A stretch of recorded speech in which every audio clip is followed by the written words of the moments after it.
తగ్గిపోతుంది. ఆ ఒత్తిడిలు ఏంటంటే రెండు రకాల ఒత్తిడిలు వస్తాయి. ఒకటి బయోటిక్ స్ట్రెస్, ఇంకొకటి ఏబోటిక్ స్ట్రెస్. సో ఏబోటిక్ స్ట్రెస్ అంటే నిర్జీవ ఒత్తిడిలు, బయోటిక్ అంటే జీవ ఒత్తిడిలు. సో ఆల్రెడీ నేను చాలా ప్రాబ్లం డిస్కస్ చేశాను. ఒక చిన్న ఎగ్జాంపుల్, ఒక 4 years బ్యాక్ కరోనా వైరస్ వచ్చింది. ఆ కరోనా వైరస్ వచ్చినప్పుడు ఎవరి బాడీలో ఇమ్యూనిటీ పవర్ ఉందో వాళ్ళకి కరోనా వచ్చినా తెలియలేదు, వచ్చినా ఏమీ కాలేదు. బట్ ఇమ్యూనిటీ పవర్ లేని వాళ్ళకి చాలా ఎఫెక్ట్ అయింది. సో ఇమ్యూనిటీ పవర్ లేకపోతే మన జీవితం బతుకున్న టైం ఏముంటుందో తగ్గిపోతుంది. సో ఇక్కడ కూడా అంతే. మనం ఆల్రెడీ ఈ రోజు సప్లిమెంట్స్, బూస్ట్, హార్లిక్స్, బోర్మిటా, సిర్లిక్ అన్ని యూజ్ చేస్తున్నాం. మన సప్లిమెంట్స్ కూడా వాడుతున్నాం. దాని కారణం ఏంటి? మన తింటున్న ఫుడ్ లో మనకి అవసరమైన ప్రోటీన్స్, విటమిన్స్, మినరల్స్ దాంట్లో లేదు కాబట్టి యూజ్ చేస్తున్నాం. సో నా క్వశ్చన్ ఏంటంటే, మనమే సప్లిమెంట్స్ యూజ్ చేస్తున్నాం. ఎందుకు? మనం పండిస్తున్న ఫుడ్ లో మన బాడీకి అవసరమైన పోషకాలు లేదు. అక్కడ ఫస్ట్ ఆఫ్ ఆల్ మొక్కలకే పోషకాలు లేదు, ఇంకా మనకి ఎక్కడ నుంచి వస్తుంది? సో నేను ఆల్రెడీ డిస్కస్ చేశాను. భూమి గట్టిగా అయిపోయింది, దానివల్ల వేరు రక్తం సరిగా జరగట్లేదు, వానపాములు చనిపోయింది, సేంద్రియ కర్బన పదార్థం భూమిలో లేదు, మొక్కలకి అవసరం పోషకాలు కూడా సరిగా లేదు. సో అటువంటి ప్రాబ్లమ్స్ పెట్టుకొని మనం వ్యవసాయం చేస్తున్నాం. అటువంటి ప్రాబ్లమ్స్ పెట్టుకొని వ్యవసాయం చేయడం వల్ల ఆల్రెడీ మొక్కలు చాలా వీక్ గా ఉంటది. అటువంటి టైంలో అధిక వేడి, అధిక గాలి, అధిక చలి, భూమిలో వాటర్ ఎక్కువ అవడం, వాటర్ తగ్గిపోవడం, అలాగే పొల్యూషన్, కంటామినేషన్, ప్లాస్టిక్ పదార్థాలు ఎక్కువ యూజ్ చేయడం వల్ల ఏమైపోతుంది? మొక్కలు స్ట్రెస్ లో ఉండిపోతున్నాయి. అలాగే ఇంకొకటి జీవ ఒత్తిడిలు. జీవ ఒత్తిడిలు అంటే కొన్ని తెగులు, వేరు కులిపోవడం, మచ్చ తెగులు, బూడిద తెగులు, అగ్గి తెగులు, అలాగే పండాకు తెగులు, ఎర్రమచ్చ తెగులు, నల్లమచ్చ తెగులు. సో ఈ ఫంగస్ అనేది భూమి నుంచి, గాలి నుంచి, నీరు నుంచి వస్తుంది. ఎప్పుడు అంటే క్లైమేటిక్ కండిషన్ చేంజ్ అయినప్పుడు.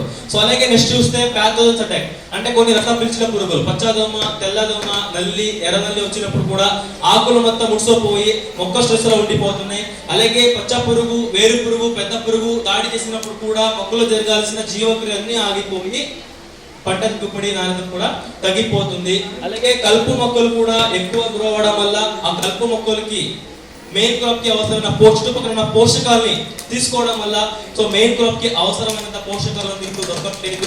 దీని వల్ల కూడా పంట దిగుబడి నాణ్యత తగ్గిపోతుంది. సో ఇప్పుడు వరకు మనం రెండు స్ట్రెస్ మనం చూస్తాం. అలాగే ఇక్కడ రెండు రకాల మొక్కలు ఉన్నాయి. ఒకటి ఒత్తిడిలో ఉన్న మొక్క, ఇంకొకటి ఒత్తిడిలో లేని మొక్క. సో డిఫరెంట్ ఏం కనిపిస్తుంది? Good morning. సో నేను ఆల్రెడీ చెప్పాను, భూమిలో రకరకాల ప్రాబ్లమ్స్ పెట్టుకొని వ్యవసాయం చేస్తున్నాం. సో ఆల్రెడీ ప్రాబ్లమ్ కూడా డిస్కస్ చేశాను. సో ఏం ఎక్స్ప్లెయిన్ చేశాను?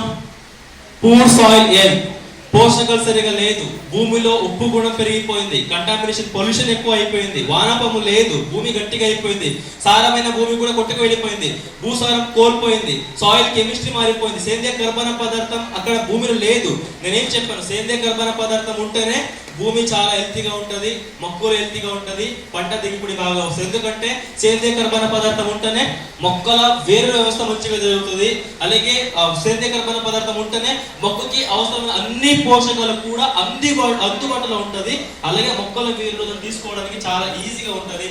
బట్ ఈ మధ్యన ఆ సేంద్రియ కర్బన పదార్థం లేకపోవడం వల్ల ఆల్రెడీ మొక్కలు చాలా వీక్గా ఉంటాయి. అటువంటి టైంలో ఈ తెగులు, కీటకాలు దాడి చేయడం వల్ల, కలుపు దాడి చేయడం వల్ల, వేడి, చలి, అలాగే ఉప్పు, లవణాలు, ఖనిజాలు ఎక్కువైనప్పుడు సో ఇలాగా జరగాల్సిన అభివృద్ధులు, ఎదుగుదల, పంట దిగుబడి, నాణ్యత అన్నీ కూడా ఆగిపోతుంది.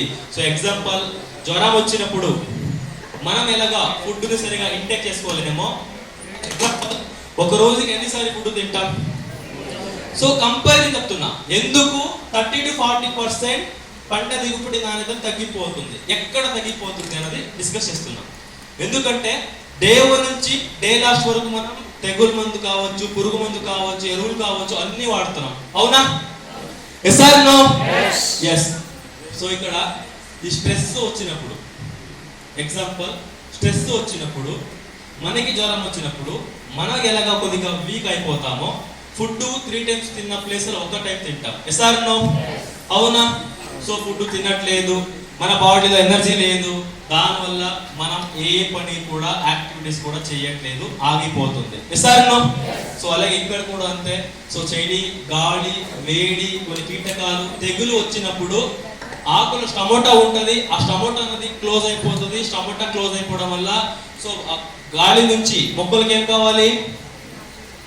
ఆక్సిజన్ కాదు, గాలి నుంచి కార్బన్ డైఆక్సైడ్ కావాలి. ఎస్, సో మొక్కలు కార్బన్ డైఆక్సైడ్ ఎక్కడ తీసుకుంటాయి? ఆకుల నుంచి తీసుకుంటాయి. తర్వాత సో ఒక చిన్న ఎగ్జాంపుల్ ఇక్కడ మనం కొద్దిగా ముందుకు వెళ్తాం, ప్రోడక్ట్ డైరెక్ట్గా వెళ్తాం. సో ఇక్కడ మీరు చూడొచ్చు. సో రెండు జీవకోశాలు ఉంటాయి, ఒకటి జైలం, ఒకటి ఫ్లోయం. సో రెండు టిష్యూస్ కూడా వేరు నుంచి చిగురు వరకు. సో ఒక్క టిష్యూ ద్వారా పిల్ల వేరు నుంచి వాటర్ ని అబ్జర్వ్ చేసుకుంటుంది. వాటర్ అబ్జర్వ్ చేసుకున్నది ఈ స్టమోటా ద్వారా ఆ వాటర్ అనేది బయటికి వెళ్ళిపోతుంది. ఇంకొక టిష్యూ ద్వారా సో పోషకాలు, నీళ్లు, ప్రోటీన్స్, విటమిన్స్ అన్ని కూడా ఆకులకి అబ్జర్వ్ అవుతుంది. లైట్ అనేది ద్వారా, సూర్యుని కిరణం సపోర్ట్ ద్వారా సో ఇది పత్రాయితీ జరిగినాక ఆ క్లోరోఫిల్ కంటెంట్ అనేది మొక్కల వివిధ భాగాలకి వెళ్తుంటది, వస్తుంటది. సో దీన్ని మనం మొక్క యొక్క జీవక్రియ, కిరణజన్య సమూహక్రియ అంటాం. బట్ ఎప్పుడు మొక్క స్ట్రెస్ లో ఉంటుందో ఆ టైంలో ఇక్కడ ఏమవుతుంది, ఈ టమోటా అన్నది ఆకుల్లో ఉంటది. ఈ ఆకులు టమోటా క్లోజ్ అయిపోవడం వల్ల, ఆకులు వాలిపోవడం వల్ల ఆ భూమిలో ఉన్న నీళ్లు, పోషకాలని గ్రహించుకోవడం, తీసుకోవడం అనేది కంప్లీట్ గా స్టాప్ అయిపోతుంది. ఎందుకంటే మనకి బాగా తెలుసు, ఆ వాటర్ అన్నది అబ్జర్వ్ అయిపోయినాక లీజ్ ద్వారా టమోటా ద్వారా అది బయటికి వెళ్ళిపోతుంటుంది. ప్రతి ఆకులో బయటికి వెళ్ళిపోతుంది. సో ఇక్కడ ఆ కార్బన్ డైఆక్సైడ్ ఇంటేక్ అవడం కూడా ఆగిపోతుంది, ఆ వాటర్ అబ్జర్ప్షన్ కూడా ఆగిపోతుంది. సో దీని వల్ల మనకి 30 to 40% photosynthesis activity, metabolic process అంటే కిరణజన్య సమూహక్రియ, మొక్క యొక్క జీవక్రియ స్లో అయిపోతుంది, ఆగిపోతుంది. సో ఇది ఆగిపోవడం వల్ల మొక్క ఎదుగుదల, పంట దిగుబడి, కొత్త చిగులు రావడం, ఆకులు రావడం, మొగ్గుల ఉత్పత్తి, పువ్వుల ఉత్పత్తి అన్ని కూడా తగ్గిపోతుంది. సో 30 బస్తాలు పండిస్తున్నామంటే 20 బస్తాలు పండిస్తాం అంతే ఈ స్ట్రెస్ వల్ల. సో డిస్కస్ చేద్దాం. టోటల్ మన వెస్టిస్ కంపెనీలో 8 ప్రోడక్ట్స్ ఉన్నాయి. సో 8 ప్రోడక్ట్స్ ని మనం 3 కేటగిరీ డివైడ్ చేస్తాం. First category activator, second category protection, మూడో category nutrition category. First product వచ్చి అగ్రి 82. Yes, good morning.